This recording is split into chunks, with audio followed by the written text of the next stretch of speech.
for justice to those that have suffered and will put time and money into preventing the problems of violent crime. David Cameron described those words as passionate, heartfelt and courageous. Violence, said the Tory leader, was a symptom of a broken society. Big government was part of the problem. His solution, big society.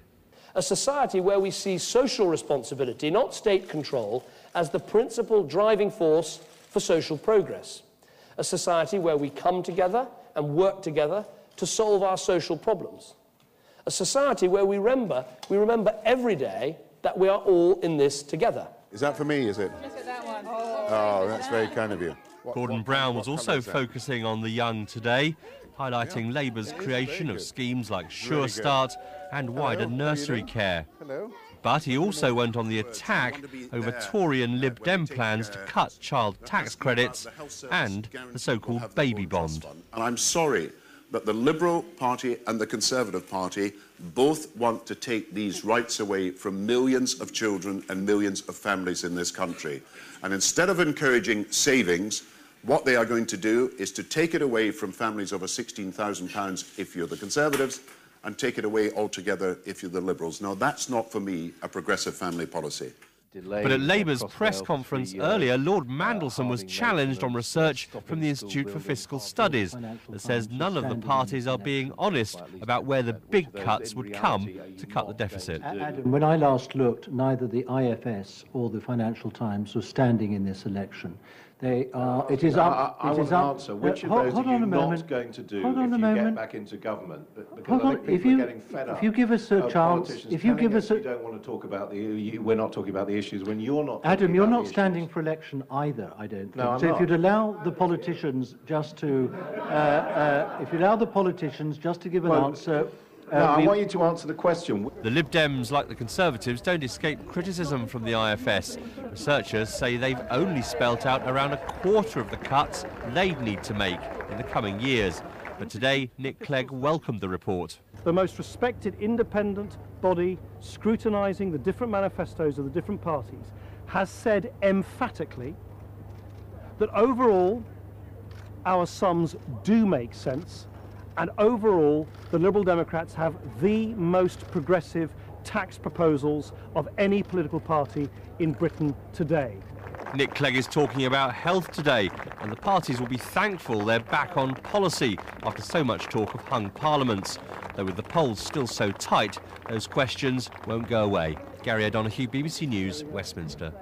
We'll be talking about spending cuts in a moment, but first with me is our home editor, Mark Easton, and we've seen again a return to this whole idea about state versus the big society. Yes, the narrative from David Cameron today, we have heard this before, but basically he's arguing that Britain is a nastier, more selfish, more troubled country than it was when Labour came to power. And the answer is to reawaken community values from broken Britain to the big society. And I think he will press a lot of the buttons that Middle England particularly want to hear, although some of his opponents, and indeed some statisticians, may question some of his assertions, some of the evidence for the broken Britain bit, not least his claim that Britain's a more violent place than it was under Labour. But this is very much his vision of the big society, and it's a radical vision too. The idea that every adult in the country should be an active member of a community group, that you know, a group of people, ordinary people, could get together and run the local park, the local library, the local post office or the local pub. You know, these are sort of big ideas, changing ideas. I don't know whether they have much resonance. But how much difference is there between the parties when we're talking about personal responsibility?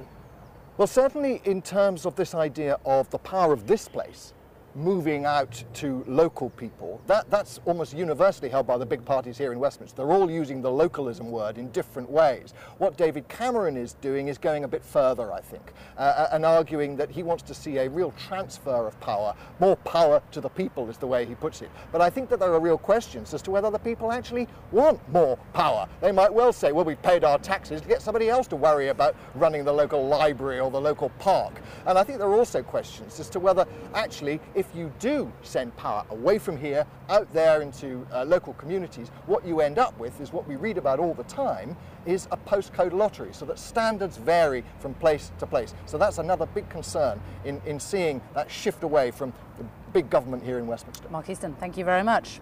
Well, one thing that does unite all the parties is the UK's massive budget deficit. But what's still not clear is just how much the parties will cut spending and just where the axe will fall.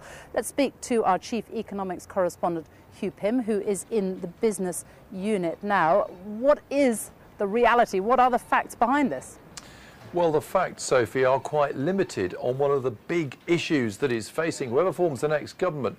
Where will spending cuts come to carry through this halving of the deficit, or going further than that and reducing the deficit ultimately and bringing down the overall amount of debt?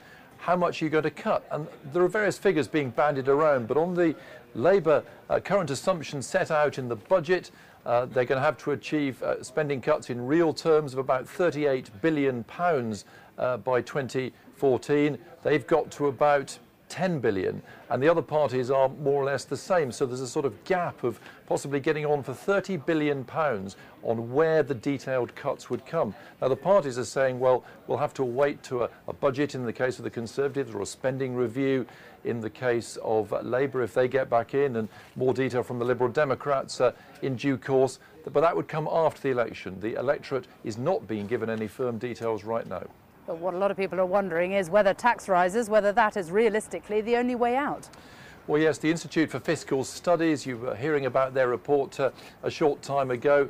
They've come up with a conclusion that really, if you're going to get to grips with the financial problems, doing 2/3 spending cuts and 1/3 tax rises, which the main parties are broadly coalescing around, that is not looking realistic. There just isn't the scope for that sort of scale of spending cuts. So a 50-50 balance they think is more realistic. That's what the Conservative government did in the 1990s.